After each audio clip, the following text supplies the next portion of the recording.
சென்னை துறைமுகத்தில் நேற்று கண்டெய்னரை கிரேன் மூலம் ரயில்வேகனுக்கு மாற்றும் பணியில் ஈடுபட்டிருந்த விழுப்புரத்தை சேர்ந்த பாலமுருகன் விபத்து ஏற்பட்டு உயிரிழந்த நிலையில் அவர்கள் உறவினர்கள் போராட்டம் நடத்தி வருவதை அண்மை செய்தியாக பார்த்து வருகிறோம்.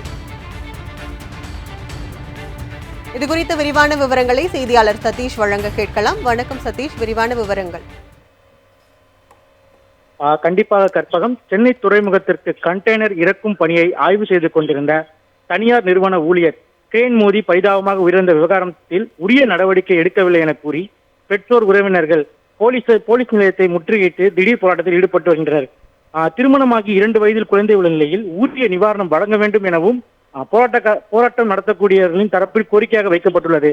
சென்னை துறைமுகத்தில் தனியார் ஏற்றுமதி நிறுவனம் ஒன்று செயல்பட்டு வருகிறது. இந்த நிறுவனத்தின் சொந்தமான கிரேன் கண்டெய்னர் யார்டில் இருந்து ஒரு கண்டெய்னரை கிரெயின் மூலம் ரயில்வேக்காக மாற்றும் பணியில் கிரெயின் சங்கிலிகளை இயக்கிக் கொண்டிருந்தனர். அப்பொழுது கண்டெய்னர் பணியில் இருந்த விழுப்புரத்தைச் சேர்ந்த பாலமுருகன் என்பவர் கண்டெய்னரை சோதிப்பதற்காக சென்றுள்ளார்.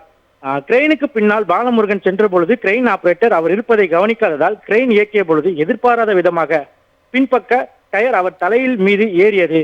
இதில் சம்பவ இடத்திலேயே பாலமுருகன் இறந்து விட்டார். இது குறித்து தகவல் அறிந்து துறைமுகம் போலீசார் சம்பவ இடத்திற்கு வந்து விசாரணை நடத்தினர். இறந்து போன பாலமுருகனின் உடல் ஆம்புலன்ஸ் மூலமாக ஸ்டான்லி மருத்துவமனைக்கு அனுப்பி வைக்கப்பட்டுள்ளது.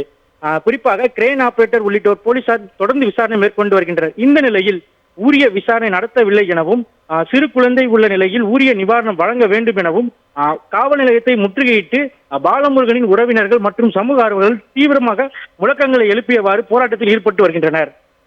இந்த போராட்டம் குறித்த விரிவான விவரங்களுக்கு நன்றி சதீஷ்.